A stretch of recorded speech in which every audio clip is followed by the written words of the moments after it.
اعوذ باللہ من الشیطان الرجیم بسم اللہ الرحمن الرحیم۔ سب ویڈیو دیکھنے اور سننے والوں کو السلام علیکم۔ ہمارے چینل کے پیارے ویورز، آج ہم تلاوت کریں گے سورہ یونس کی آیت نمبر 77، 78 اور 79، یعنی کہ آیت نمبر 77، 78 اینڈ 79 انشاءاللہ تلاوت کریں گے ترجمہ کے ساتھ اور تفسیر کے ساتھ۔ تو چلیں شروع کرتے ہیں آج کا سبق، لیکن شروع کرنے سے پہلے چینل کو سبسکرائب کریں، بیل نوٹیفیکیشن کو آن کریں تاکہ اگلی ویڈیو آپ کو آسانی سے ملتی رہے، اور ہو سکے تو شیئر بھی کریں تاکہ زیادہ سے زیادہ لوگ دیکھیں، آپ کو بھی ثواب ملے اور مجھے بھی۔ تو چلیں اب شروع کرتے ہیں آج کا سبق۔ اعوذ باللہ من الشیطان الرجیم بسم اللہ الرحمن الرحیم۔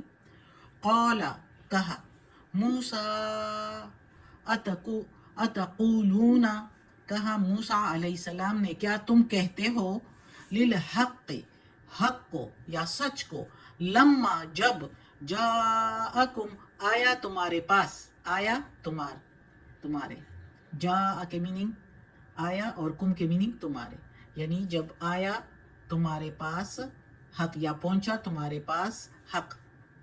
اسحر ھذا، کیا جادو ہے یہ، یعنی تم نے حق کو جادو کہہ دیا۔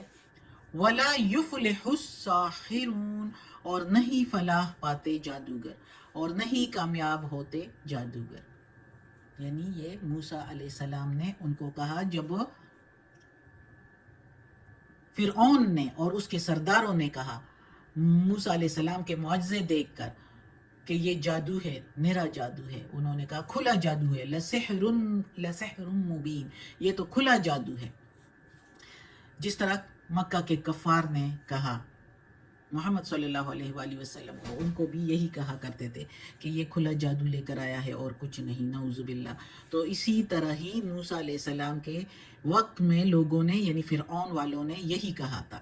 تو موسیٰ علیہ السلام انہیں کہہ رہا ہے کہ کیا جادو ایسا ہوتا ہے، کیا تم حق کو جادو کہتے ہو، کیا جادو ایسا ہوتا ہے، اور کیا جادو کرنے والے نبوت کا دعویٰ کرتے ہیں، حق اور باطل میں تمیز سکھاتے ہیں، اور حق کی کامیابی کے لیے سب کچھ کر ڈالتے ہیں، جو اللہ کے احکامات ہوتے ہیں وہ لوگوں تک پہنچاتے ہیں۔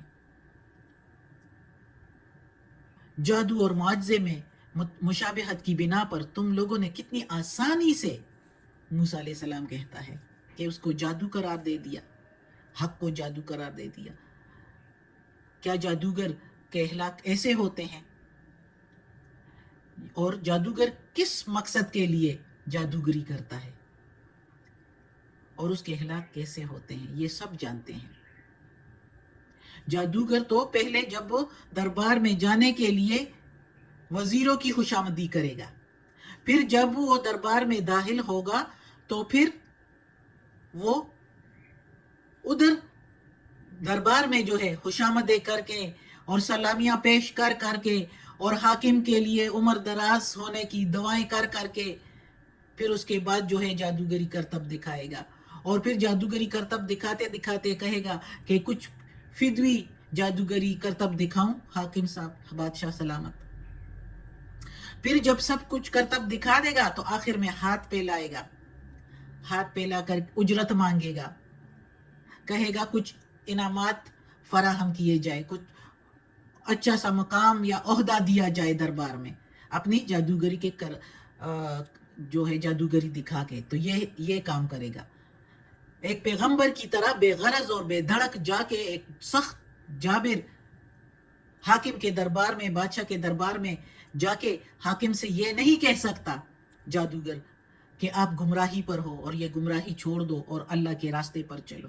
پیغمبر تو یہ بتاتے ہیں کہ کبھی اپنے مقصد کے لیے کچھ نہیں کہا، بلکہ اللہ کی رضا کے لیے اللہ کے پیغامات لوگوں تک پہنچائے۔ جس طرح موسیٰ علیہ السلام نے فرعون کو کہا کہ تم گمراہی پر ہو اور ایک اللہ کو مانو اور یہ اپنے آپ کو خدا کہنا چھوڑ دو، یہ تم گمراہی پر ہو۔ کیا ایک جادوگر ایسے کہہ سکتا ہے؟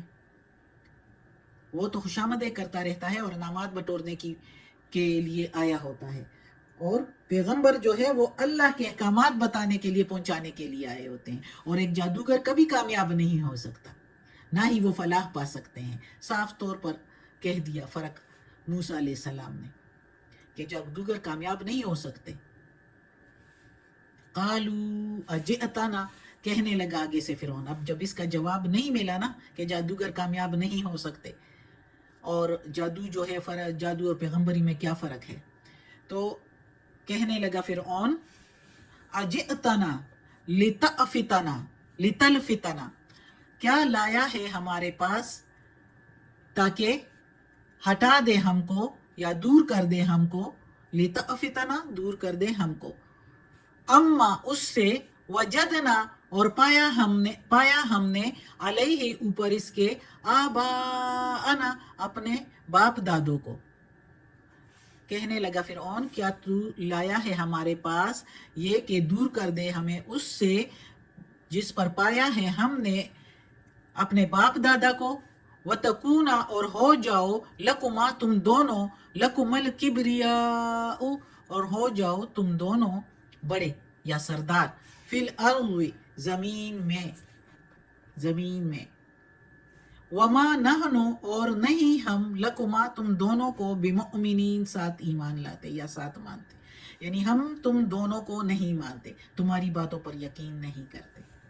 اب اس آیت میں فرعون کہتا ہے کہ کیا تم ہمارے پاس ایسا یہ جو معجزے لے کر آئے ہو تو ہمیں ڈرا رہے ہو اور ہمیں اس سے دور کرنا چاہتے ہو جس پر پایا ہے ہم نے اپنے باپ دادوں کو، ہمارے باپ دادا بھی یہی کرتے چلے آئے ہیں تو ہم اس کو چھوڑ دیں. یہ اصل میں فرعون کہہ تو رہا ہے، لیکن فرعون موسیٰ علیہ السلام کو کہہ رہا ہے، جواب دے رہا ہے، لیکن اصل میں اپنے دربار میں لوگوں کو بے راہ کر رہا ہے کہ لوگ کہیں اس کے کہنے پر اسلام نہ قبول کر لے، مسلمان نہ ہو جائے، حکم بردار نہ ہو جائے.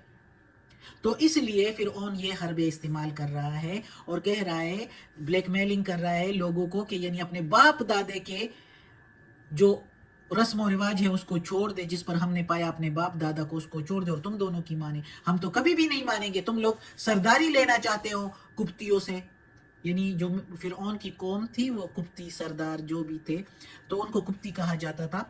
تو فرعون کہتا ہے کہ تم ہماری سرداری کو ختم کر کے اپنی سرداری بنانا چاہتے ہو لوگوں کے سامنے، اور لوگوں کو اور سرداروں کو اپنی باتوں میں لا کر تاکہ وہ کوئی ان میں سے کوئی جو ہے وہ موسیٰ علیہ السلام کے معجزوں سے متاثر نہ ہو جائے. اور پھر آگے سے کہا کہ ہم میں سے کوئی، یعنی سب کی طرف سے خود ہی کہہ دیا ہم تم کو ماننے والے نہیں ہیں، ہم تمہاری باتوں میں آنے والے نہیں ہیں، یعنی ایسی باتیں کر کے لوگوں کے ذہن جو ہے وہ واش کر دیے کہ وہ موسیٰ علیہ السلام کے یہ جو معجزے ہیں دیکھ کر ایمان نہ لے آئیں. تو ان کو راہ سے خود بھی بے راہ تھا، گمراہ تھا، اور دوسروں کو بھی گمراہ کر رہا تھا. اگلی آیت ہے وَقَالَ فِرْعَوْنُ اُتُونِی، اور کہا فرعون نے لے آؤ میرے پاس، اتونی لے آؤ میرے پاس، بِكُلِّ ہر ایک ساحر علیم، ہر ایک علم والا جادوگر، بڑا جادوگر جس کے پاس بہت علم سے اس نے جادوگری حاصل کی ہو، اس کو میرے پاس لے آؤ. فرعون نے اپنے بندوں کو سارے شہروں میں بھیج دیا اور کہہ دیا کہ جہاں جہاں بڑے بڑے جادوگر ہو ان کو جمع کر دو، اور موسیٰ علیہ السلام کو چیلنج دیا کہ تم بڑے جادوگر ہو تو اس لیے تم میرے جادوگر جو میں بلاتا ہوں ان سے مقابلہ کرو، پھر میں دیکھتا ہوں. یعنی لوگوں کو مزید بے راہ کر رہا تھا، لیکن جو اللہ کرتا ہے تو اس کے آگے کسی کی نہیں چلتی. آگے انشاءاللہ پڑھیں گے. آج کا سبق ختم ہوتا ہے. اللہ ہمیں توفیق دے اس قرآن مجید کا ترجمہ مکمل کرنے کی اور اس پر عمل کرنے کی توفیق دے. صدق اللہ العظیم. یا اللہ، یا پروردگار، یا رب العالمین، یا مالک یوم الدین، یا علی کل شیء قدیر. یا اللہ یہ تیرے کلام قرآن مجید کی تلاوت کی ہے ترجمہ و تفسیر کے ساتھ. یا اللہ اس کے زیر زبر پیش میں، تلفظ میں، ترجمہ تفسیر میں کوئی غلطی ہوئی ہو تو معاف کر دینا. یا اللہ تو معاف کرنے والا مہربان ہے. یا اللہ ہمیں اپنے نیک اور صالح لوگوں میں شامل کر دیں، اور یا اللہ ہمیں عافیت والے معاملات دیں، ہماری بیماریاں، تکالیف، پریشانیاں اور برائیاں ہم سے دور کر دیں. آمین ثم آمین.